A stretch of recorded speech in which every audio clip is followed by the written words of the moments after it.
Let's just start with talking about Tuesday night. The results, you had 67% of the vote to your opponent's 33%. Were you surprised at all by how much of a runaway that election was?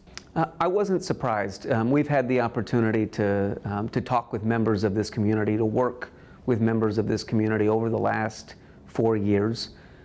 We've had an opportunity to make progress on behalf of our community over the last 4 years. And based on those conversations, we were very confident that our community is happy with the progress that we are making and eager to see that progress continue forward. You know, there were moments where he was out raising your campaign 6 times over. There wasn't, on election day, there wasn't any moment where you thought, maybe this won't go my way. Honestly, no. Money doesn't win elections. People do. And so based on the conversations that we were having in neighborhoods, talking to the community, we felt very confident about the outcome. Obviously, the race it technically isn't over. There obviously is still a general election, but for all intents and purposes, you are looking to be the next district attorney for the next 4 years, which means that you will be representing the Republicans and moderates who were, for the most part, actively working against you. I know several times leading up to Tuesday's election, you would say things to the effect of, we don't need Republicans getting involved in the Democratic primary, but now for all intents and purposes, they are part of the process and you're going to be representing them. What would you want to say to those folks? Yeah, let me say a few things about that. First of all, we are committed to winning justice on behalf of every victim who has a case in our office. And so for victims who continue to have cases in our office, we remain committed to fighting with everything we have to win justice for them. For victims who have had cases in our office, who feel like they did not get a just result, we are committed to reshaping and reforming the process so that every victim can feel like they get justice. And just for a second, I want to talk about that. I feel like we have made significant improvements to the way our office responds to the needs of victims. We have doubled the size of our victim witness counselor staff so that every victim of a violent crime has a counselor assigned to them to help navigate the process. We've made significant reforms to our policy. I am proud of that work and recognize that we still have work to do to ensure that victims of crime feel welcome in this process and feel like they can navigate this process. More generally, this is our community's district attorney's office, and it is important to us to work with every corner of this community to make sure that they feel safe, to make sure that they feel like they are getting justice when they are victims of crime or when there is crime happening in their community or their neighborhood. We were committed to that during the last 3 years and will continue to be committed to those efforts going forward. I'd love to hear you expound on that just a little bit more. Sure. One of the main criticisms that have been brought up in recent weeks and months is this idea of settling cases rather than taking them to jury trials. It was something that your opponent ran on, was saying that he wanted more jury trials. You mentioned when you were speaking with reporters earlier this week, the vast majority of cases end in settlements.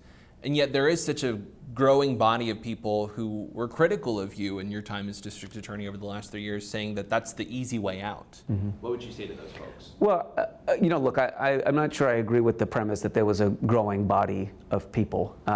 We won this election with the same margin we won in 2020. And so I'm not sure that we've seen a growing body of critics. But I do think it is important to talk factually about how our criminal justice system works. First, I think it is important to remember that because of the pandemic, criminal courts were closed in Travis County from March 2020, the year before I took office, through March of 2022, into the second year of my term. So what that means is for about the first year and a half of my administration, there were no jury trials happening. I'm really proud of the work that our office did in partnership with Travis County Commissioner's Court, with the criminal district judges, to put together a process to reopen our courts so that we could begin trying cases again. Like so many aspects of our public life, The pandemic has changed our trial schedule. Here in Travis County, criminal district judges have an enormous amount of discretion in how they manage their schedule. We are proud to work with them to make sure that they're managing their schedule in a way that works best for them, that we're getting as many trials on their dockets as they have time and space for. And that is exactly what we do, and it's what we will continue to do. We should also talk about the process of plea agreements. The truth is that plea agreements are a normal part of our criminal justice process. When a person decides that they are going to accept responsibility and admit their guilt, typically prosecutors' offices will accept that admission of guilt and that acceptance of responsibility. The reality is that upwards of 90% of all criminal cases in our criminal justice system result in a plea agreement. The primary reason is that no prosecutor's office has the resources to try every single case that comes through its office. What we have focused on, if you will look at the trial docket of the last few years since the courts opened, what we have focused our time and resources on are the most violent cases that come through our office: murders, abuse of children cases, sexual assault cases. We try very few nonviolent cases. We are using our resources to try violent cases, and I'm really proud of the results that our trial team has won. We have won an incredibly large amount of our murder trials. I think we've lost one since we started trying cases again, and I'm proud of our trial record on all violent cases. And to your point earlier this week, I think you said something about this isn't great for a 30-second soundbite. It's not. No, the truth is that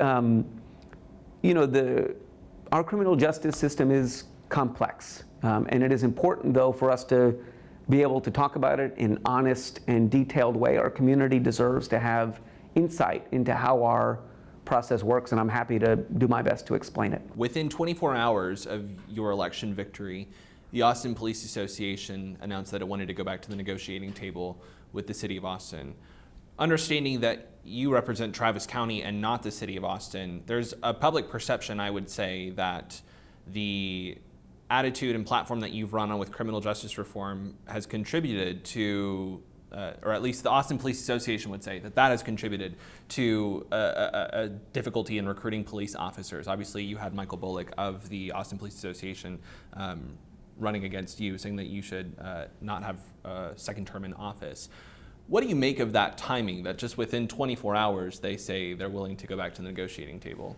Well, let me talk about the Police Association for just a second and the role they've played in our politics. I just think it is important to note that just last year, the lead negotiator for the Austin Police Association said that not only are police associations conservative, but they are vocal voices for the Republican Party against liberals and Democrats. So, we at the District Attorney's Office work every day with law enforcement in the Austin Police Department, the Travis County Sheriff's Office, the Manor Police Department, the Pflugerville Police Department, and so many others to keep our community safe. We are grateful to them. We are grateful for their sacrifices. But I think in this context, there is no amount of appeasement that is going to stop the partisan attacks coming from the Police Association. Our office is committed to working with our law enforcement partners regardless of those attacks. And generally, I would say that I applaud the association's decision to return to the negotiating table. I think that bargaining in good faith with the City of Austin and respecting the will and wishes of the voters who have asked for increased oversight of the Austin Police Department through that bargaining process is an important step. Do you read into that at all as saying, the police saw that they were going to have you likely for another 4 years and they decided this is effectively the best we're going to get? I honestly don't spend a ton of time thinking about the Police Association's intents. What their intent is, they can speak for themselves about the timing. I'd love to ask you, again, with respect that this is not your jurisdiction in the very obvious sense. Is there anything in specific that you would like to see in a police contract that's negotiated? Obviously, you've run on a platform of more accountability for police. Yeah, I think I will just note that voters have spoken overwhelmingly about their interest and desire to see increased oversight. I think they were pretty specific in terms of the kind of oversight that they thought they would like to see. And I think in our democracy, the people who live in this community get to decide. They get to decide how they want to be policed. They get to decide what kind of criminal justice system they'd like to see. And I would really encourage our partners in law enforcement to listen carefully to the will of the people that they police. I hate to oversimplify the narrative by any stretch of the imagination. I think a lot of folks looked at Tuesday night before the results came in and said, what happens on Tuesday is going to determine whether or not the sort of progressive criminal justice reform wave that we saw in 2020 is going to continue, is here to stay. Obviously, the results came in your favor. Do you see more continued scrutiny from the state legislature, from Elon Musk over the next 4 years? I honestly don't spend a lot of time thinking about what the legislature is doing, and I certainly don't spend any time thinking about Elon Musk. What I will say is that we have seen voters across the country and across the state of Texas speak out loudly and repeatedly about the need to see reform in our criminal justice system. I will point out that in Harris County, a prosecutor who promised to be progressive and then went back on her word was defeated soundly on Tuesday night in favor of a candidate who committed to reforming their criminal justice system. I'll point out that progressive prosecutors continue to win across the country, in the South, in the north of the country, in the Midwest of the country, on the West Coast, on the East Coast, in red states and in blue states. I do believe that criminal justice reform is here to stay, and I think voters have sent that message loud and clear all across the country repeatedly. You have the legislature passing a law that, as they say, would rein in rogue prosecutors and named the Travis County District Attorney as one of them. I may be incorrect, but I believe they mentioned you by name. You've also got, Attorney General Ken Paxton suing Travis County as well as other counties for marijuana laws, which is another thing that you have campaigned on is the way that we regulate marijuana. You don't think that that's at all going to intimidate the way that your office handles cases over the next 4 years? Absolutely not. The legislature has been clear that the job of the prosecutor is not to seek convictions, but to see that justice is done. And in our criminal justice system, it is the people who get to decide what justice is.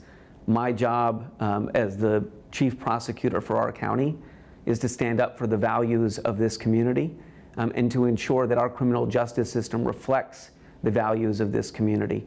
That's how democracy works. It's the reason we have the best criminal justice system, from my perspective, in the world, because our community gets a say in what it looks like. And so we're going to continue to do our work.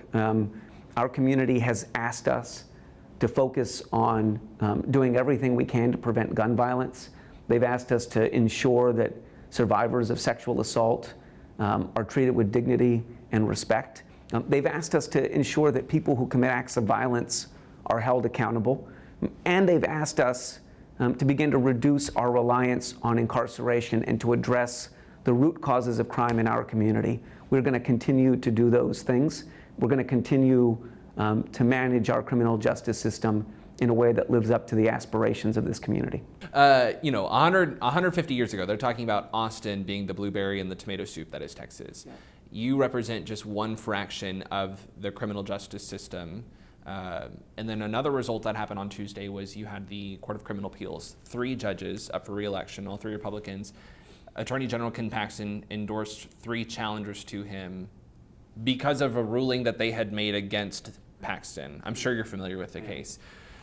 That's obviously a win for Paxton in terms of the way that Texas is going to handle laws from what's effectively the highest court in the land for criminal law. Does that concern you at all as the Travis County District Attorney about the way that the state views prosecution? Let me say a few things. One, I would just point out that 75% of the state's population lives in Dallas, Houston, San Antonio, and Austin, and that all of those places have elected progressive prosecutors. The majority of our state wants to see reform in our criminal justice system, and we can go down the line. When you poll Texans about abortion access, about the legalization of marijuana, and other key issues that are central to our public safety, I am confident that the overwhelming majority of Texans are with us. I have been privileged to be elected as the District Attorney of Travis County. That is my responsibility, and that is my sole focus.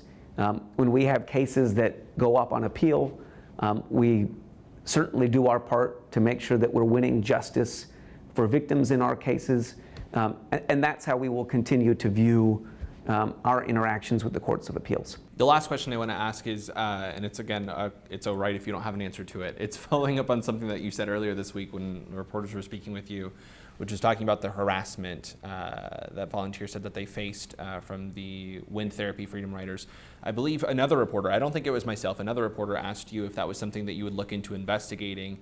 And I don't have your exact words in front of me, but I believe you said something to the effect of, we're focused on the election for now, and once you are officially in office, once again, you'll evaluate what happened. Where does that stand today? Yeah, I haven't had the opportunity to think back on that or evaluate what happened there. So we'd have to go back and look at it. But again, I just want to be clear that that kind of conduct, in my view, has no place in politics, has no place in our democratic process. For people to show up armed to campaign events and attempt to disrupt campaign events, I think it's really pretty disgusting tactics, and I think voters rejected those tactics soundly on Tuesday night.